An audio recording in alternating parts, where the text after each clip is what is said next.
भगवान शिव ने कैसे राक्षसों को हराया। आज हम रोमांचकारी कहानियों में उतर रहे हैं।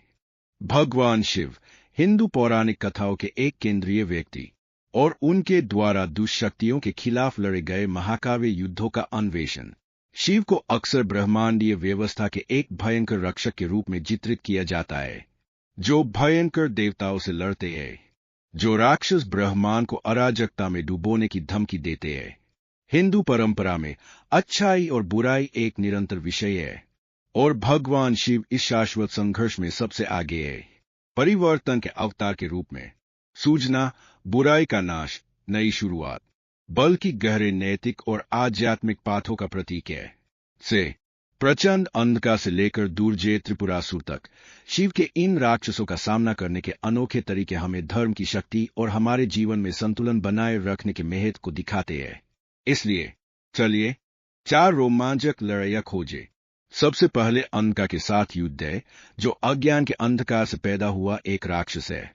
किंवदंती है कि अंधकार इतना शक्तिशाली था कि उसने अपने अंधकार से आसपास वालों को अंधा कर दिया।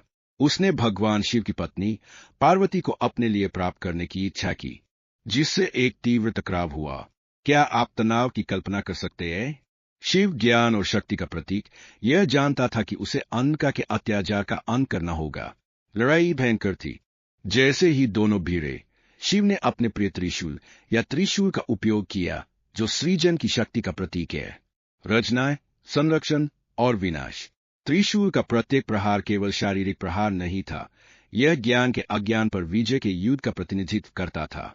अंततः शिव ने अंधा को पराजित किया, पर उसके रूप को प्रकाशित करना और उसे प्रकाश की ओर जागृत करना। यह कहानी हमें ज्ञान, आत्म साक्षात्कार और अपने जीवन से अज्ञान को दूर करने के महत्व के बारे में सिखाती है। आगे आइए बात करते हैं दुर्जय। त्रिपुरासुर 3 राक्षसों का एक समूह, जिनमें से प्रत्येक के पास एक ऐसा शहर था जो आकाश में तैरता था। ये शहर इतने शक्तिशाली थे कि उन्होंने ब्रह्मांड के संतुलन को बिगाड़ने की धमकी दी। देवता चिंतित थे, वे मर गए, और उन्होंने शिव से मदद मांगी। ईश्वरीय योजना के प्रदर्शन में शिव ने देवी पार्वती और अन्य खगोलीय प्राणियों के साथ मिलकर एक योजना बनाई। जो युद्ध हुआ वह ब्रह्मांडीय था। प्रकृति, शिव ने अपने त्रिशूल से आकाशीय नगरों को चकनाचूर कर दिया। यह शक्ति का एक लुभावना प्रदर्शन था, जहां अच्छाई की ताकतों ने बुराई को हराने के लिए एकजुट होकर काम किया। एक बार फिर हम न केवल पराजय देखते हैं, अनाकार में शक्तियां, लेकिन एकता का उत्सव भी। त्रिपुरासुर पर विजय हमें सहयोग के महत्व और प्रतिकूलता के विरुद्ध एक साथ आने में मिलने वाली शक्ति के बारे में सिखाती है। फिर वहां है जलंधर की कहानी, एक समुद्र से उत्पन्न राक्षस जो अपनी दिव्य शक्तियों से बने किले से सुरक्षित था। जलंधर को विशेष रूप से चुनौतीपूर्ण बनाने वाली बात यह थी कि उसके पास देवों को लाने की क्षमता थी। स्टेशन पर रहते हुए दैवीय मूल से संबंध का दावा भी किया। इस पेचीदा संबंध ने शिव के साथ उसके टकराव को विशेष रूप से जटिल बना दिया। यह महसूस करते हुए कि केवल युद्ध ही पर्याप्त नहीं होगा, शिव ने एक उसने जालंधर को भ्रमित करने के लिए भ्रम पैदा किए और अंत में अपनी शक्तियों और अस्तित्व के बारे में सच्चाई का पता चलाया। बड़े कौशल के साथ शिव ने न केवल जालंधर को परास्त किया, बल्कि उसे चक्र से मुक्त भी कर दिया। गर्व और भ्रम के पाठ।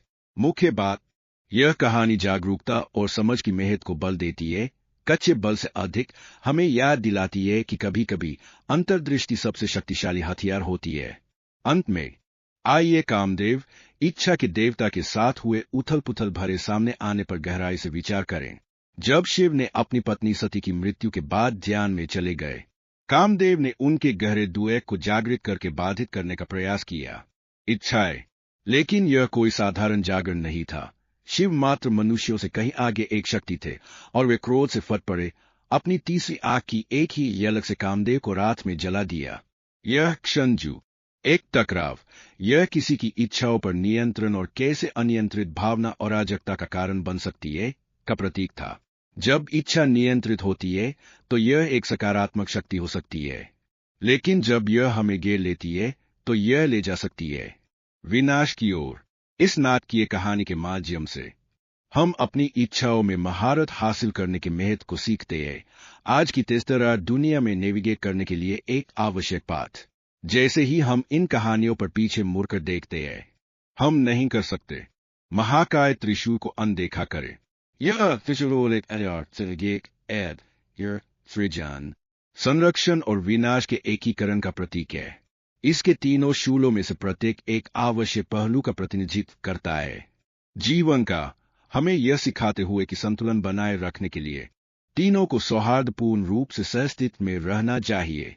शिव त्रिशूल का उपयोग करके एक शक्तिशाली संदेश भेजते हैं कि हम भी अपने जीवन में चुनौतियों पर काबू पाने के लिए अपनी ताकत का उपयोग कर सकते हैं।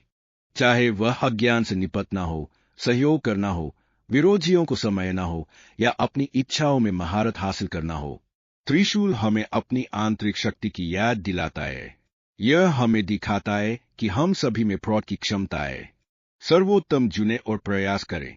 निष्कर्षतः भगवान शिव के अंध का त्रिपुरासुर, जलंधर और काम के विरुद्ध महाकाव्य युद्ध केवल बुराई के विरुद्ध संघर्ष को ही नहीं, अपितु मूलतः ज्ञान, एकता, जागरूकता और आत्मसंयम के बारे में महत्वपूर्ण सबक। ये कहानियां अर्थ से भरपूर है और आज भी हमारे साथ प्रतिध्वनित होती रहती है, हमारे व्यक्तिगत जीवन में मार्गदर्शन प्रदान करती है। याद रखें, जैसा कि हम अपनी चुनौतियों का सामना एक ऐसी दुनिया में करते हैं जो विकर्षणों और इच्छाओं से भरी हुई है, भगवान शिव की कहानियां हमें अपनी आंतरिक शक्ति खोजने और अपना संतुलन बनाए रखने के लिए प्रेरित कर सकती है। वे में या यह केवल बुराई से लड़ने के बारे में नहीं है, बल्कि उसे समझने और अपने भीतर से दूर करने के बारे में है। यदि आपको भगवान शिव की कहानियों के माध्यम से यह यात्रा अच्छी लगी, तो अधिक मनोरम के लिए मेरे चैनल को सब्सक्राइब करना न भूले। पौराणिक कथाओं से कहानियां नीचे टिप्पणियों में अपने विचार साझा करें और आइए इस संवाद को जारी रखें। अगली बार तक ज्ञान की खोज करते रहें और प्रकाश को अपनाते रहें। ओएम स्पार्कल्स।